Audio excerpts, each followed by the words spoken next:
Hola, en este módulo hablaremos sobre el monitoreo de seguridad en redes, que nos va a servir tanto para la parte de análisis forense como la parte de respuesta a incidentes.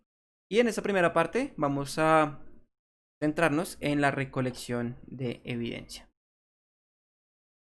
Entonces, básicamente, si una organización cuenta con la infraestructura requerida para recolectar información de red, los equipos de respuesta a incidentes y análisis forense pueden convertir rápidamente la información que estamos recolectando en elementos que pueden permitir las siguientes acciones.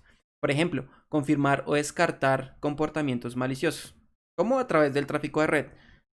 Es decir, si yo identifico un patrón anómalo de una máquina que se está conectando, por ejemplo, con un servidor de comando y control o con una dirección IP específica o con un dominio específico, básicamente puedo crear filtros en mi firewall o en mis dispositivos de red para poder identificar qué otros equipos dentro de la red están presentando el mismo comportamiento. Entonces es una forma rápida para poder establecer el alcance de un incidente. Recolectar evidencia adicional e indicadores de compromiso. También puedo ver si un host que esté comprometido se está conectando a eh, hosts o equipos diferentes que no hayamos identificado en primera instancia y también incluirlos como indicadores de compromiso. Verificar el alcance del incidente.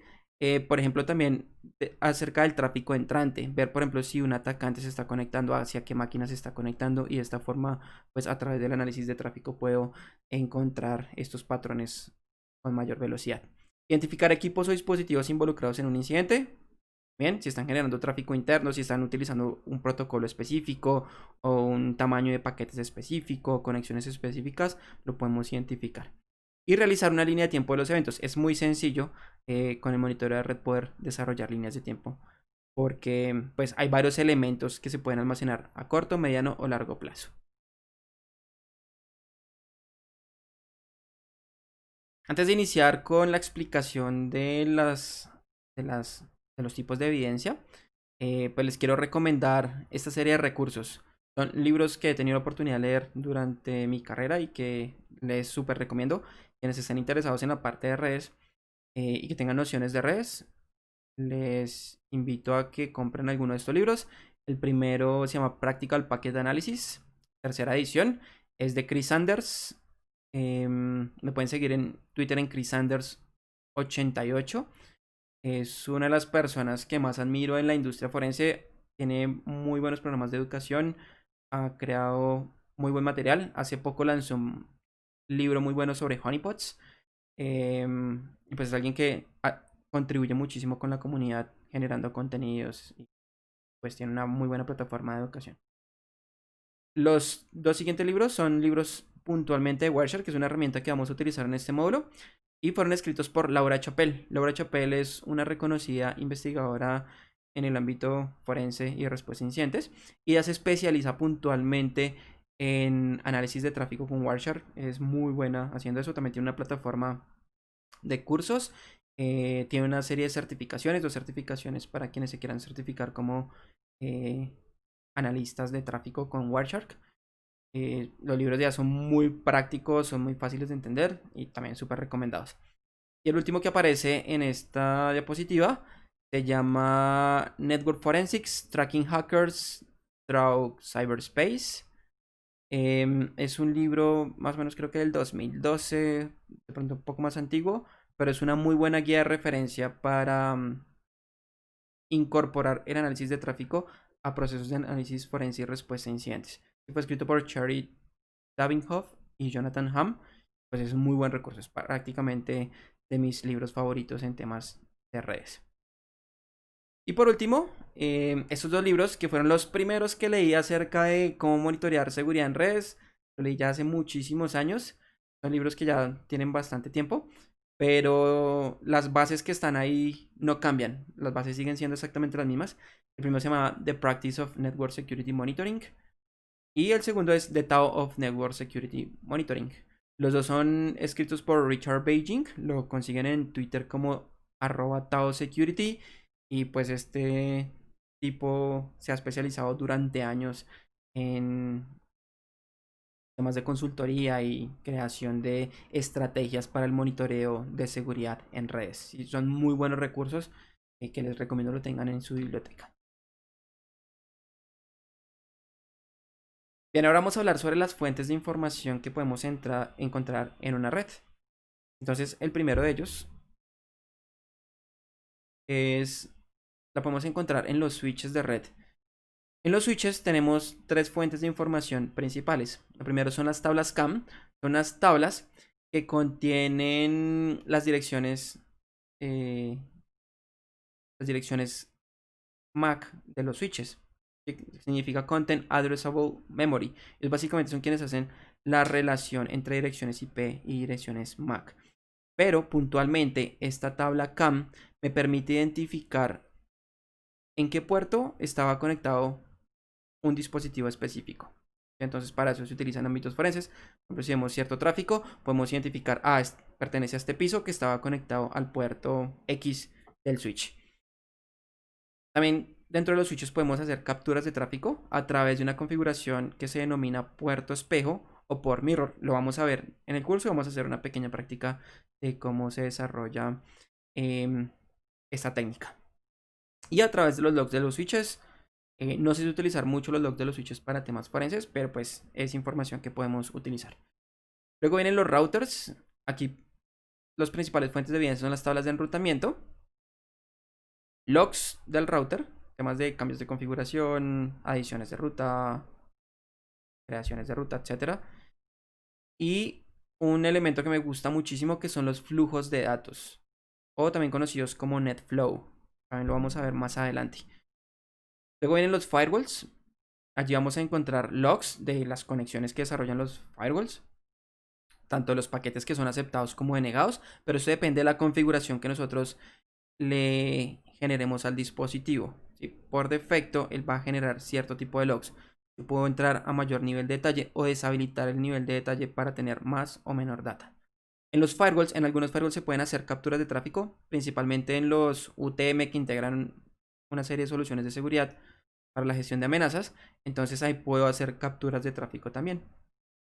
Y también los firewalls me soportan NetFlow o flujos de datos. Una de las ventajas que tienen los flujos de datos es que generan una buena cantidad de datos y el tamaño es muy pequeño. Diferente a, por ejemplo, una captura de tráfico que los volúmenes por cada captura son bastante considerables. Otras fuentes de información, sistemas de detección y prevención de intrusos. Aquí básicamente, perdón, hago el cambio aquí en la diapositiva de una vez. Un error. Listo. Entonces, en los IDS e IPS podemos encontrar logs principalmente y también algunos guardan capturas de tráfico. Son uno de los elementos también más utilizados para la investigación de incidentes de seguridad. Luego encontramos los servidores proxy. Aquí vamos a encontrar principalmente logs. Son muy útiles, sobre todo porque, por ejemplo, hoy en día el malware utiliza ciertos patrones específicos para establecer conexiones y para burlar ciertos elementos de seguridad. Los logs de proxy son un mecanismo muy utilizado para la investigación de incidentes relacionados con malware. Otro de mis favoritos son los servidores DNS. Vital. ¿Cuál es el problema? Que generalmente los logs vienen deshabilitados por defecto, principalmente en entornos Windows. Entonces hay que habilitarlos. Es una fuente hoy en día obligatoria para poder hacer investigaciones de red. También servidores de DHCP. Vamos a encontrar también logs. En servidores de autenticación, por ejemplo, servidores LDAP, o lo que muchos llaman directorio activo. También esos logs nos sirven para hacer investigaciones basadas en red. Y por último, los servidores de aplicaciones, que allí podemos encontrar tanto servidores de bases de datos, servidores web, servidores de correo, servidores de mensajería instantánea o chat y servidores de voz over IP. Sobre todos estos principalmente vamos a tener logs. Y por último, centralizadores de logs, que algunos lo llaman correlacionadores de eventos o CIEMs o diferentes nombres que les han puesto hoy en día la industria. Y básicamente aquí es donde podemos centralizar los logs de todas las fuentes de información de las cuales hemos venido hablando previamente. Algo importante para que podamos abordar este módulo y para que ustedes le saquen el mayor provecho es conocer de redes. Hay que saber las nociones de redes. Principalmente hay que conocer muy bien el modelo OSI. El modelo OSI se diseñó para proveer algunos beneficios para el diseño de redes. Dentro de ellos, la modularidad, que es convertir conexiones de red complejas en secciones o partes gestionables o mayor, con mayor entendimiento. Es decir, yo puedo tomar todo un tráfico de red y sacarlo en diferentes componentes para hacer el análisis. También provee flexibilidad, soporta a partes intercambiables en cada capa del modelo. Podemos dentro de cada capa del modelo separar cada uno de estos elementos. Y por último, la abstracción describe la funcionalidad de cada capa. Entonces, el modelo OSI viene de Open System Interconnection Model y básicamente es un modelo de 7 capas. Esto se la ven casi que aprender de memoria. Es típica pregunta de entrevista para entrar a trabajos de seguridad. La primera capa es la capa física, es básicamente el cable y la tarjeta de red que nosotros vamos a conectar al medio. Luego viene el enlace, aquí hablamos de ya la tarjeta como tal, la configuración de la tarjeta de red. Podemos encontrar Ethernet, Token Ring, Apple Talk. Luego viene la capa de red, que es donde vamos a hablar de direccionamientos IP. En la capa de enlace generalmente vamos a hablar de direcciones MAC. Luego viene la capa de transporte, donde vamos a hablar de protocolos como TCP, UDP y en algunos casos, no es muy común, SPX. Luego viene la capa de sesión, donde vamos a encontrar algunos protocolos como NetBIOS, SDP, SAP, NWLink, entre otros. Luego viene la capa de presentación, donde vamos a ver algunos protocolos para la presentación de contenidos, por ejemplo ASCII, MPG, JPG, MIDI, PNG, etc. Y por último viene la capa de aplicación, que es donde ya vemos los protocolos con los cuales interactuamos día a día, HTTP, SMTP, FTP, Telnet, entre otros. Entonces, importante que estudien este modelo, lo practiquen, porque cuando hagamos análisis de tráfico es indispensable poder entender cómo funciona el modelo para poder abrir las diferentes capas y entender el tráfico que vamos a analizar. Listo. Aquí básicamente se ve un tráfico HTTP, para que vean cómo funcionan las capas. Por ejemplo, este es el equipo de ustedes y se van a comunicar contra un servidor.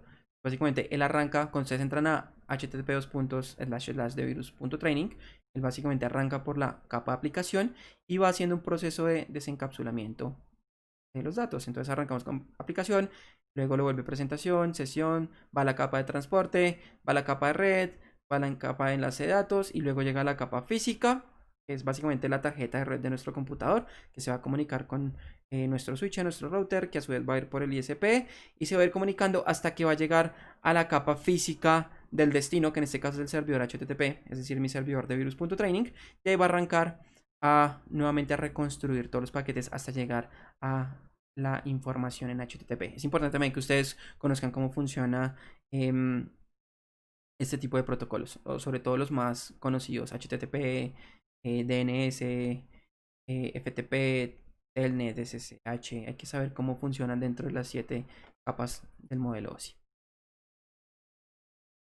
Y aquí básicamente cuando estamos haciendo el encapsulamiento de datos, sucede lo siguiente. Yo coloco datos en la capa de aplicación durante presentación y sesión. Siguen existiendo esos datos, pero luego se convierten en segmentos en la capa de transporte. Luego se convierten en la capa de red, se convierten en paquetes. Por eso es que vamos a hablar de análisis de paquetes de red. Luego en la capa de enlace de datos se convierte en tramas y en la capa física son básicamente unos y ceros, es decir, son bits.